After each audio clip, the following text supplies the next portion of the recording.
Shalom. Aujourd'hui, nous allons parler de l'intégrité. On dit, l'intégrité, c'est quoi? C'est l'honnêteté. C'est une probité absolue. Alors, quelqu'un d'intègre, c'est quelqu'un qui a une grande probité. Une personne qu'on ne peut corrompre. Une personne de fiable. On ne peut corrompre de telles personnes. Il va garder sa valeur. Il va rester intact. Peu importe la situation qu'il traverse, il va rester incorruptible. Alors, la question que je te pose ce matin, es-tu quelqu'un d'intègre? Es-tu quelqu'un sur qui Dieu peut s'appuyer? Es-tu quelqu'un sur qui l'homme peut s'appuyer? Parce que la plupart du temps, nous faisons face à des situations, pas parce que Dieu nous a abandonnés, mais à cause de notre manque de sérieux. Parce que nous ne sommes pas des personnes fiables. Alors du coup, lorsque Dieu nous regarde, il ne voit pas en nous quelqu'un de sérieux et il ne peut pas se vanter. Il y a un exemple dans la Bible. C'est Job. Nous allons lire dans le livre de Job, chapitre 1er, le verset 8. L'Éternel dit à Satan, « As-tu remarqué mon serviteur Job?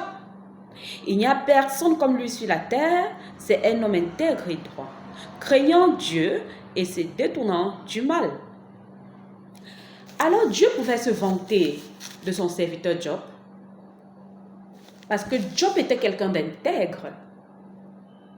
Job était quelqu'un d'intègre et droit. Il était droit.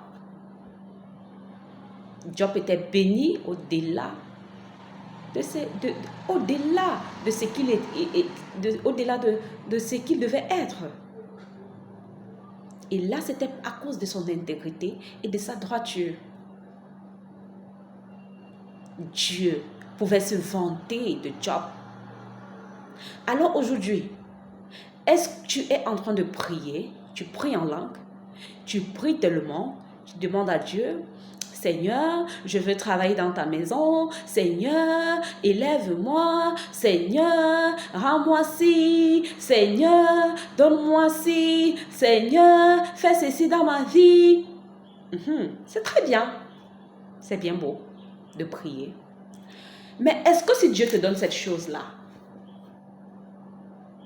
est-ce que tu vas être fidèle dans ce qu'il t'a donné? Est-ce que si on te confie un poste de responsabilité, est-ce que si on te confie assez d'argent, est-ce que si on te rend trop de monnaie, est-ce que tu vas être assez fidèle? Est-ce que tu vas être assez fidèle dans ce que tu feras? Je prends l'exemple d'un pasteur.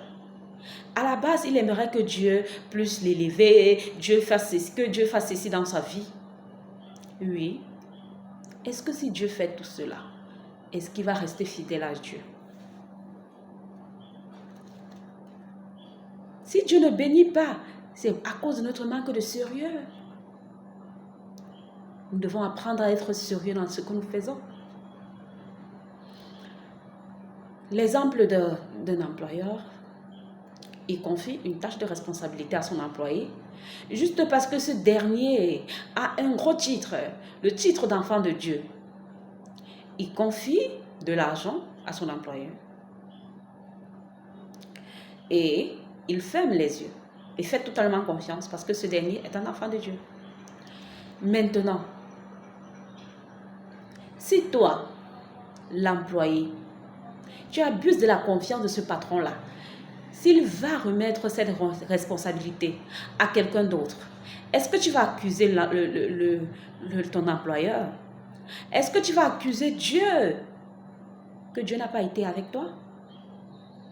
Il y a des gens qui ont des projets, mais ils n'ont personne ce qui comptait. Ils ne connaissent pas, ils ne voient pas quelqu'un de fiable, même dans la maison de Dieu. Quelqu'un d'honnête. C'est devenu tellement dur, tellement difficile de nos jours. L'intégrité. L'intégrité dans les mariages. Est-ce que tu es honnête en tant que femme au foyer? Est-ce que toi, homme, tu es honnête en tant que mari?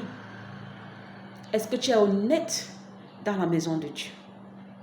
Est-ce que tu es quelqu'un sur qui on peut s'appuyer? Est-ce que tu es quelqu'un sur qui quelqu'un peut confier son projet? Est-ce que tu es quelqu'un sur qui quelqu'un peut faire confiance et fermer les yeux? Alors, cultivons cette honnêteté-là si nous ne l'avons pas. Parce que Dieu recherche des gens honnêtes.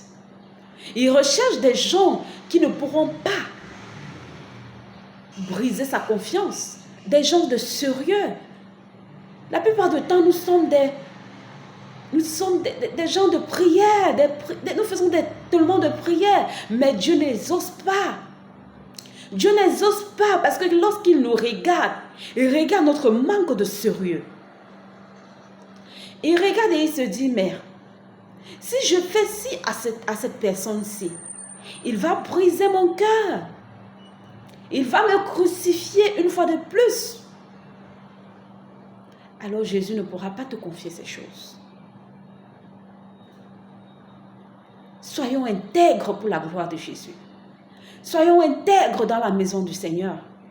Soyons intègres, soyons des ambassadeurs. Ceux-là qui portent l'étiquette de Christ sur la terre. Ceux-là qui portent le nom de Jésus, ceux-là qui portent le royaume des cieux sur la terre. Quelqu'un que lorsqu'on appelle son nom, on dit on veut confier un projet tel à telle personne. On veut confier un projet quelconque à telle personne. Que quelqu'un qui écoute soit capable de dire, ah oui, mais si c'est telle personne à qui tu veux confier ton projet à telle personne, alors tu peux dormir en paix. Tu peux dormir en paix parce que je connais cette personne. Est-ce que Dieu peut se vanter de toi? Est-ce que Dieu peut se vanter de nous en tant que ses enfants? Alors le manque de fiabilité, le manque d'honnêteté a fait en sorte que nous ratons nos bénédictions et nous accusons l'ennemi. Nous accusons des personnes. Pourtant, nous ne sommes pas des personnes sérieuses. Nous ne sommes pas des personnes honnêtes. Nous ne sommes pas des personnes qui conservent leur valeur, quel que soit le temps, les circonstances. Prenons l'exemple de Daniel. Malgré l'insistance du roi Nebuchadnezzar, Daniel n'a pas trahi Dieu. Est-ce que si nous sommes face à de telles situations-là, une situation où on veut nous jeter dans une fosse au lion, est-ce qu'on peut garder notre intégrité dans de telles circonstances et dire, même si mon Dieu ne me délivre pas, je ne vais jamais trahir Dieu? Est-ce que nous sommes capables de trahir Dieu lorsque nous sommes face à des moments de difficulté? Cultivons de l'intégrité dans tout ce que nous faisons et Dieu nous bénira. Amen.